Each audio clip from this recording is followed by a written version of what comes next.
I'm a little nervous. It's the first time I ever talked in front of anybody. But I don't know if I've ever knocked on any of your doors or made contact. I'm kind of new in this area, maybe 6 to 8 months. But we have a brochure up here if you'd like to take one after the meeting. I mainly address vegetation, inoperable vehicles. If you see a vacant property, broken windows, I can address that and refer it to abatement. Any kind of outside storage that is visible from the street. Any junk, litter, trash, even bulk trash that might come out too soon, a couple weeks, a month beforehand. And any fences that are in disrepair, missing slats, leaning, deteriorated, and parking on the dirt is a big issue in your area. And graffiti. So you would just call our customer service number, 602-534-4444, and any concerns you have, I will address it. You can also email blight@phoenix.gov and do it that way. Or, what's the Phoenix app? The app on the phone, do you know that? No. There's an app on the phone, and I actually don't have it because it's easier for me to just email. I don't have my glasses on. Yeah, yeah. It's called myphoenixaz. There you go, myphoenixaz. And you can make a complaint through there. Anonymous, if you'd like to remain anonymous, or leave your... I might in my box. Okay. So how many open cases do we have right now, Rosie? And how long? Give them kind of an idea of, okay, I turn you in for weeds. Give them kind of the progress, what happens if you take care of it, how you find out you've got a problem, and what happens if you don't take care of whatever the violation is. Okay, well, the complaints come in through the customer service line. Normally, pre-note, a letter is sent to the listed owner, advising them of the complaint. I go out within 10 days, 1 to 10 days, and try to make contact. A lot of the properties in this area are tenant occupied, so the letter goes directly to the owners, and there's a lot of out-of-state owners in this area too. So, which you might probably be aware of. I own my home. Yeah, but there's a lot that Yeah. absent owners, but so I try to make contact. Usually it's a tenant. A lot of Spanish speakers are in your area, so they're not aware that they're supposed to clean the weeds or that the trash is out too soon. So a lot of education. I mainly educate. I don't try to cite anybody until I've at least talked to them and educate them, give them an opportunity to clean it or get some assistance to clean it, because there's a lot of elderly people in the area too. Yes, sir? What do you do when you have, everybody's gone to work during the day when you're working, and then they come home at night and they all park over their lawns and everything, and you know, they got 3 or 4 cars in the yard, but it's only overnight. You know, Yeah, and then you take off and if you make a complaint, be specific. It's only after 5 o'clock. It's only on the weekends. And when I go to the property, I can see tire marks. They're fresh tire marks, you know, deep holes where they've been on and off of the property. So what I do is I leave them this information and also pamphlet telling them what needs to be done to dust proof that area if they need additional parking. 45% of the front yard can be used for parking and maneuvering, where before it was only 35%, and council has approved up to 45%, which is almost half the front yard. As long as they're concrete or As long as there's, yeah, 2 inches of gravel, and bordered on all ends. Good question. Well, I think I talked to you on the phone. I have a problem because I have irrigation.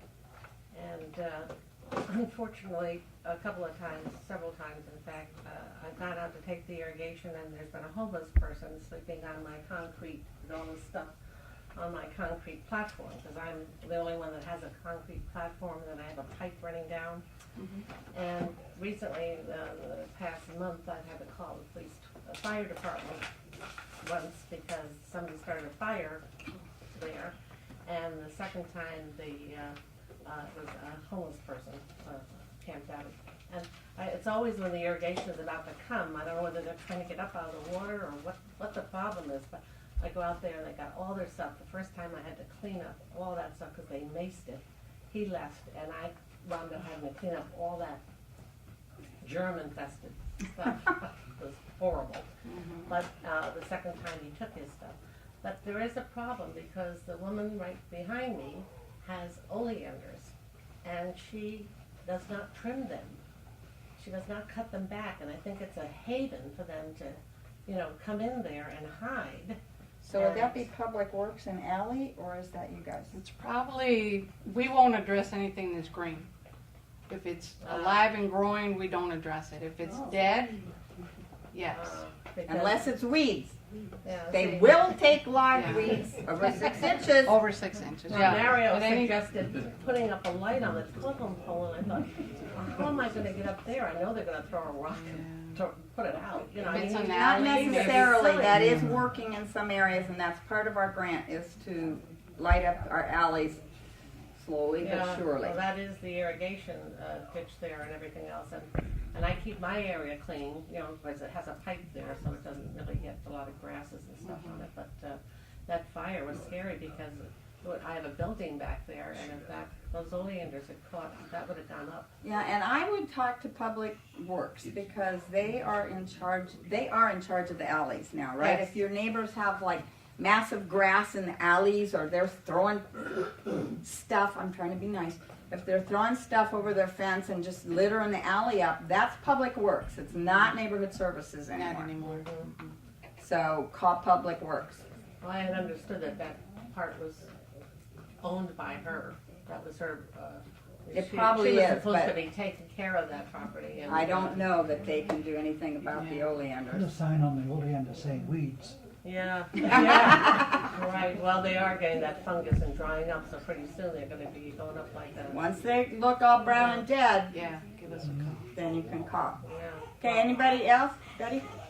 You said call Public Works for the things, okay, like when the garbage cans come or somebody has dumped a couch or something back there, is that, because we've gotten cited for stuff that somebody else has dumped. That's why you want to post these posters about illegal dumping for one thing. So who do you call though, Public Works or the garbage people? Well, Public Works is the garbage people. Oh, okay. So call them. The minute you see that, call them and say this is illegal dumping.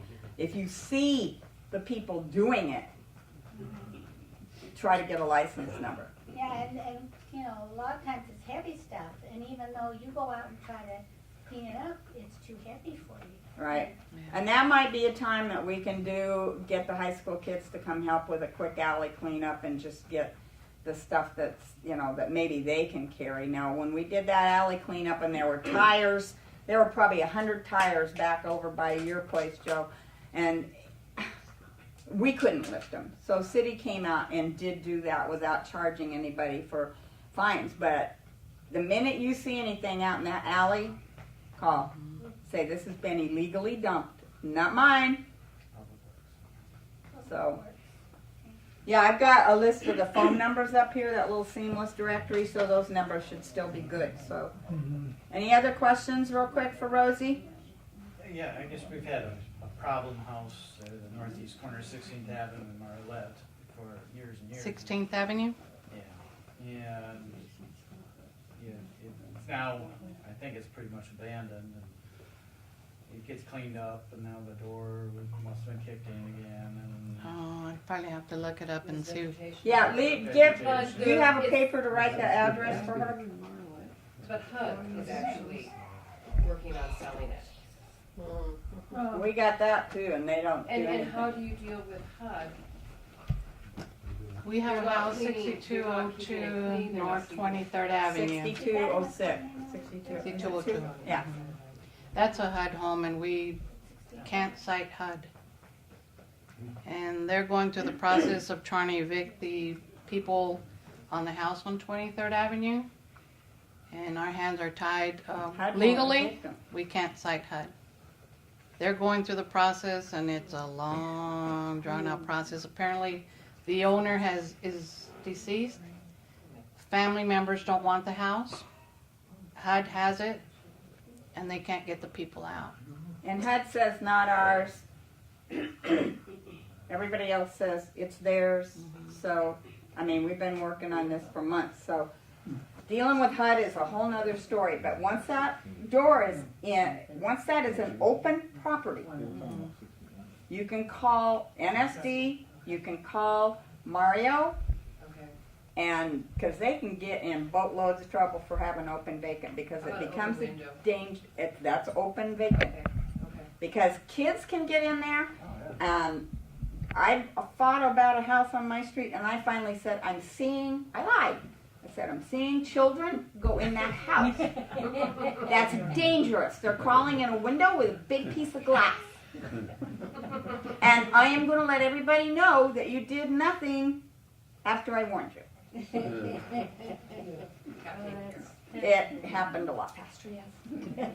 So just squeaky wheel gets the grease. So, and Greg Clark is not going to be able to grease that deal. So just know that the more you call, the more you get it.